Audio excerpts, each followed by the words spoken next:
Hey there, and welcome to the channel. This is a channel update.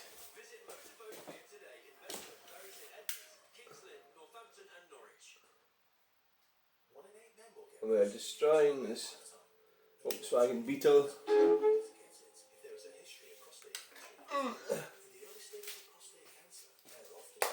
See how the fire performs.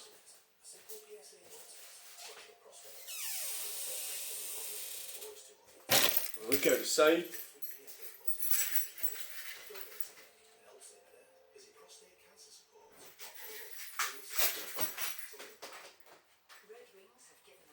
Oh, it doesn't look too bad outside.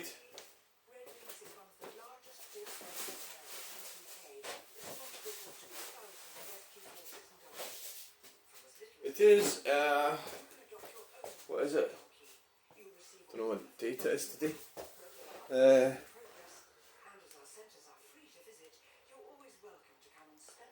In case you're wondering, that car, do you think we should save that? No. Think somebody will buy that? There's a wheel missing off it. Somebody went to a lot of trouble to build that. I don't know where the wheel is though.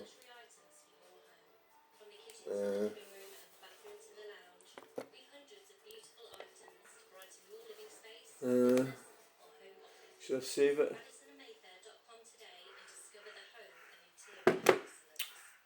Save it or burn it?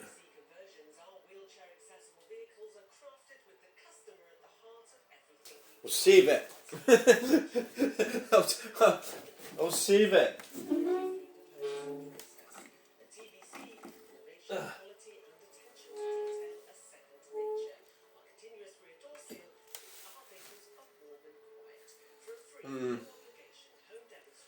Oh, it's broken as well. Can't really see anybody buying that. Would I fix it? I don't know how am I going to fix that.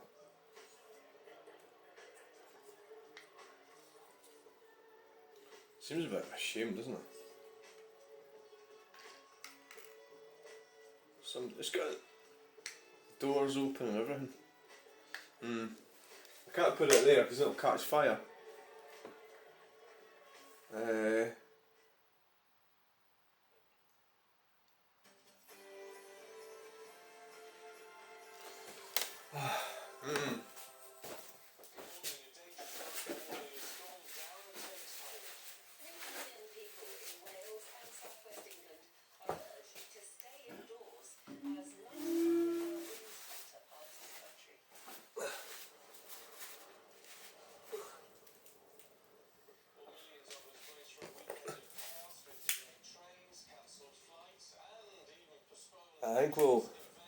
I think I'll just I'll try it tomorrow.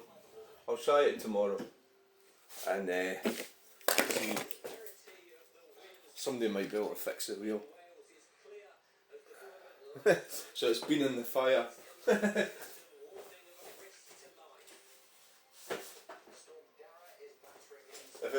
If nobody takes it tomorrow, it'll go in the fire on Monday. That's generally how I do things.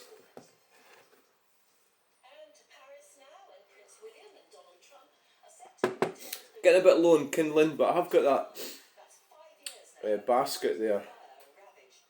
Again, maybe I should be selling that as well instead of burning it. God, the fire's not going very well, is it?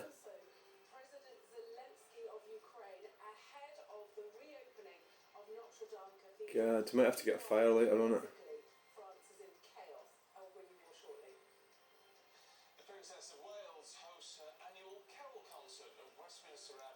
Well, this is a bit disappointing.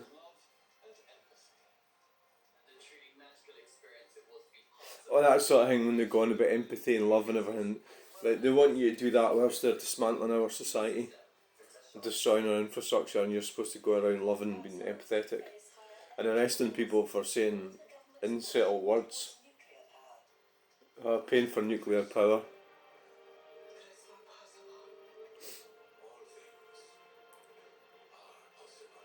I think it's because the public are scared of nuclear power. So it's like the public are largely stupid,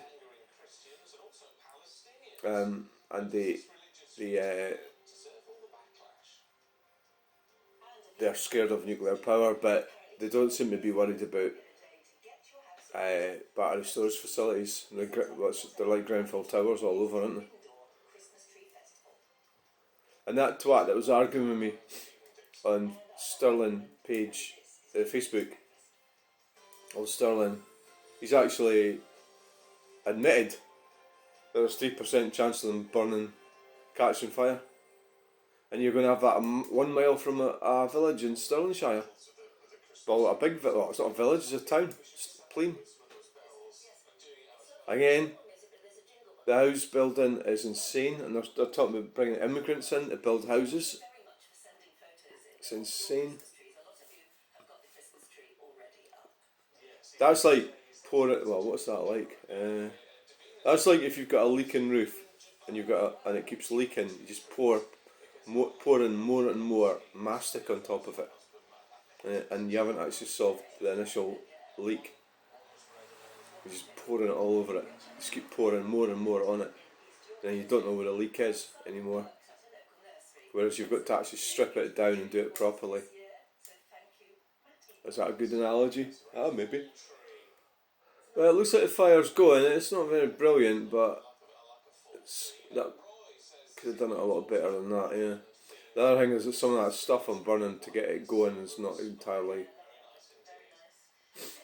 Well, we can use it's not an excuse, but we could use the reason that we're using it as kindling to get the fire started.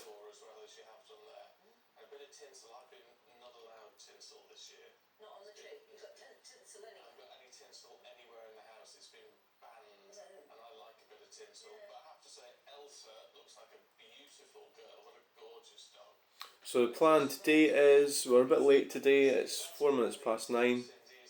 Should have got up a bit earlier, but I was late in getting to bed. Got to get out and get some of the wood chopped up.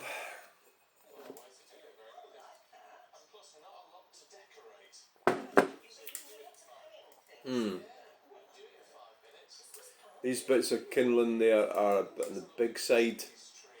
I should have taken them out and got the axe to them, of course. Yeah.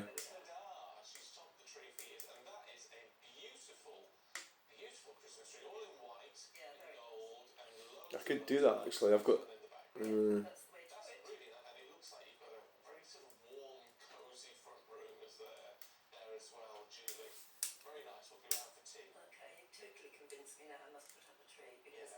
It's very difficult when there's so many numpties in the world. But I was in that log burning pages yesterday, and there's these two guys on it, and they were actually what you would call as the fifth column. They were in there spreading misinformation. They were claiming to have log burners, and then it was the more I think about it. I mean, I kind of got them. They're both called Steve. They were put in there for whatever reason, I don't know, to cast doubt on log burners. And the majority of people obviously on there are not stupid people. They're independent people. They're not stupid. They know what they're doing, and they've looked at all the ins and outs of it all. You know, they know what they're doing, and they were in there trying to twist them round into believing that these things cause cancer or asthma, or so a study finds that it causes this, that, or the other. And the reality is, if you're looking at a lot of things, everything that we use, like electric cars, probably cause cancer. Wind farms probably cause cancer. Solar factories definitely cause cancer. All these different things, and that's what the studies. So they're planting these things in this log burning page. Then, as the day went on, I just thought, wait a minute.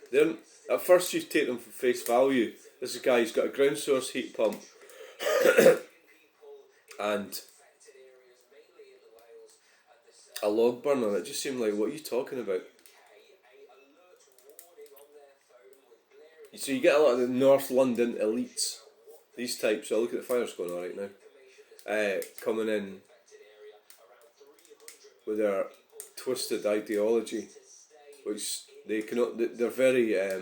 They don't really understand anything out more what they're doing living in North London. This guy actually lived in Hertfordshire. Well, so he said, Hitchin. So he's like a man bun, you know. So that's the type. Oh, your log burner's going to give you this, that, and that, and then, but what? Everything's dangerous, you know. I mean, what about gas? So what are you going to do? You're going to get rid of gas? So do you think people will be happy when the house is freezing cold? They're not allowed to use a log burner. They're not allowed to use gas. They've got a stupid heat pump that doesn't work.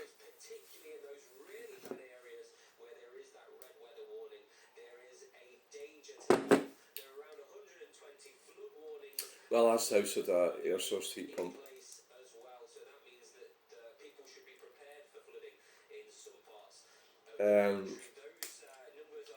Well, my last house, I could have fitted a log burner. I think if I'd stayed there, I would have fitted a log burner. It'd have been very awkward getting logs down to it. There was a way of driving in, but there's people complained about it and put a gate up and everything. And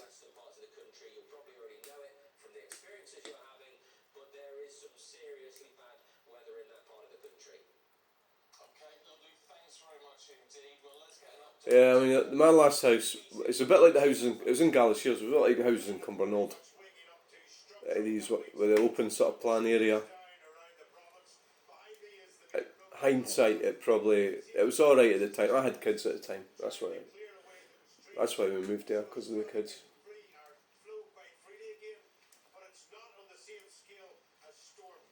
Yeah, so Nightmare Before Christmas.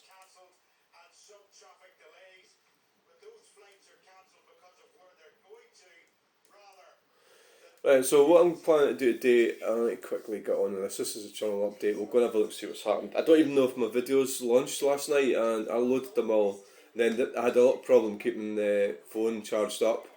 What I'll need to do in the future, because I was out filming for quite a while, the Mini and the fire engine and the Patterson clock, I'm going to have to, the battery was with me, it was in the car, and then when I left, the battery died.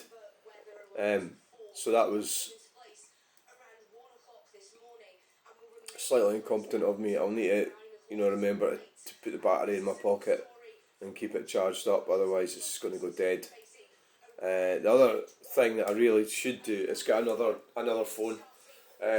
Because when you're in these situations, so like I had the fire guy talking to me.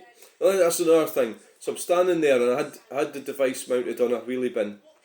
Well, no, it wasn't a wheelie bin. It was a bin, a council bin. And the caller spoke to me, and I was sort of doing it soft, but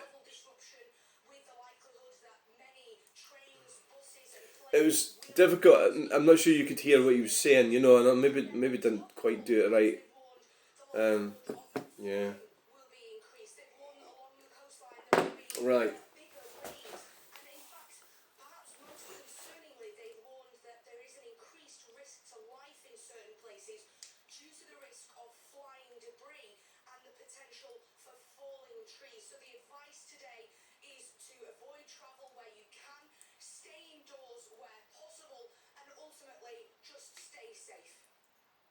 Stay safe.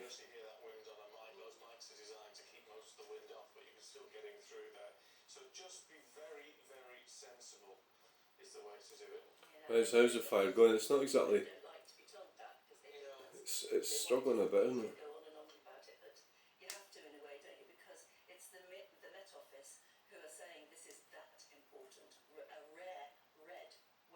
Yeah, red warning. My first brother-in-law was killed. The red warning.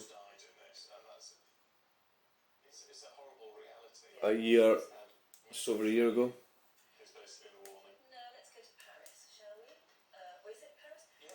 Which is another interesting anecdote I can give you, maybe it's oversharing. Oh look, it really is going now. That, like we've all, if there's any men listening to this, my ex is the first one. I think generally, to be fair, she's probably got a narcissistic personality disorder, but probably no more than any other normal woman. And it's just the way they are, you know. And they were given the option that they could dump their men, and that's what she did, and that's fine. Well, it's not fine, but the problem is that the ramifications of that was I have not been able to keep any sort of I wasn't able to, and I wasn't able to keep a relationship with my children or grandchildren, and she was doing her very best to keep me away from them, and she still is doing that. And so all things considered, I'm not sort of blaming her for divorcing me. You know, that was her choice. It's probably it's so what. Obviously, there's an event happened when me and her met and produced 3 children, and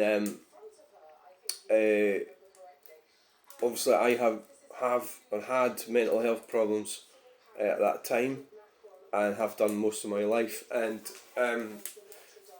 so the person who I am, I'm still the same person now that I was then. I think it's time. Shut. Stinking a wee bit. I've still got the front door open, just to get this thing going, but I think it's going now. Yeah. So basically, what's actually happened is I have been, for whatever reason, what they would probably say is they'll blame it on me or something. Obviously, they will. They would say that something ridiculous, like I haven't came to see them or something like that. I mean, I went to court to try and get access, and the judge wasn't willing to push it, or whatever at the time.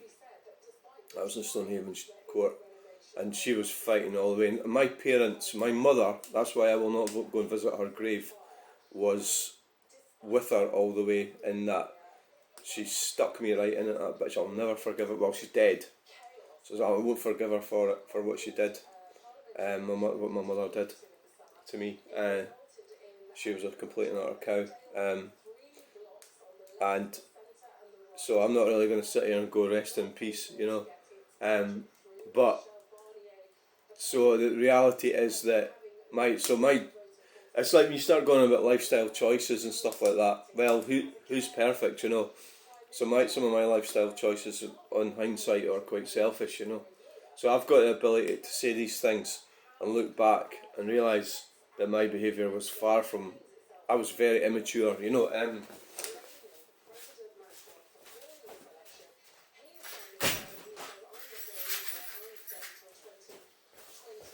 I was a very immature person, and I think I was trying my best, and I think people do, but my best was just, you know, I mean,